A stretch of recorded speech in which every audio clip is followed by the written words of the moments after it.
जय माता की। माँ ब्रह्मचारिणी आप सभी की मनोकामनाएं पूरी करे। आज आप जानेंगे नवरात्रों के दूसरे दिन माता ब्रह्मचारिणी की पूजा विधि, पूजा का शुभ मुहूर्त तथा कथा। माँ दुर्गा की नव शक्ति का दूसरा रूप ब्रह्मचारिणी है। यहाँ ब्रह्म का अर्थ तपस्या से है। माँ दुर्गा का यह स्वरूप भक्तों और सिद्ध पुरुषों को अनंत फल देने वाला है। इनकी उपासना से तप, त्याग, सदाचार और संयम की वृद्धि होती है। माता के दाहिने हाथ में जपमाला एवं बाएं हाथ में कमंडल रहता है। यह श्वेत या पीले वस्त्र धारण करती हैं। नवरात्रि के दूसरे दिन माता ब्रह्मचारिणी की पूजा की जाती है। ब्रह्मचारिणी का अर्थ तप की चारिणी अर्थात तप का आचरण करने वाली देवी। माता ब्रह्मचारिणी दूसरों को सन्मार्ग दिखाने वाली है। माँ दुर्गा का यह रूप पूर्ण ज्योतिर्मय और अत्यंत भव्य है। माँ ब्रह्मचारिणी ने भगवान शिव को पति रूप में पाने के लिए कठोर तप किया था। इस कारण इनको ब्रह्मचारिणी एवं तपधारिणी कहा गया। जैसा कि मैंने बताया, माँ दुर्गा के इस स्वरूप की पूजा नवरात्रों के दूसरे दिन की जाती है। तो इस दिन पूजा का शुभ मुहूर्त इस प्रकार रहेगा।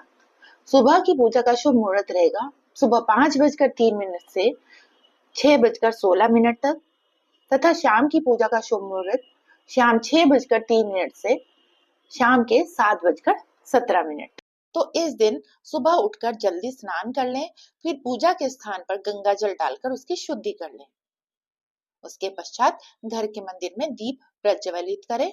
माँ दुर्गा का गंगा जल से अभिषेक करें। अब माँ दुर्गा को अर्घ्य दें। देवी माँ को अक्षत, सिंदूर और लाल पुष्प अर्पित करें तथा प्रसाद के रूप में फल और दूध से बनी मिठाई चढ़ाएं। धूप और दीपक जलाकर दुर्गा चालीसा का पाठ करें और फिर माँ की कथा पढ़ें तथा आरती करें। माँ को भोग लगाएं। इस बात का ध्यान रखें कि माताओं को सिर्फ सात्विक चीजों का भोग लगाया जाता है, तो इसलिए या तो फल या फिर मिठाई ही चढ़ाएं।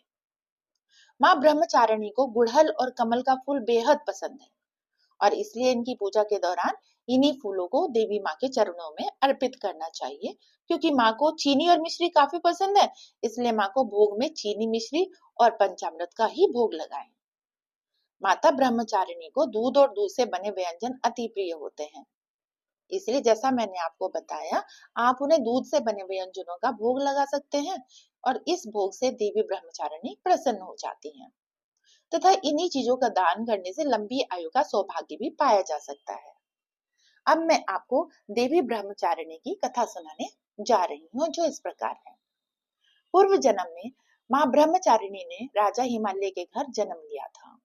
नारद जी की सलाह पर उन्होंने कठोर तप किया ताकि वे भगवान शिव को पति रूप में प्राप्त कर सके। कठोर तप के कारण उनका ब्रह्मचारिणी या तपचारिणी नाम पड़ा।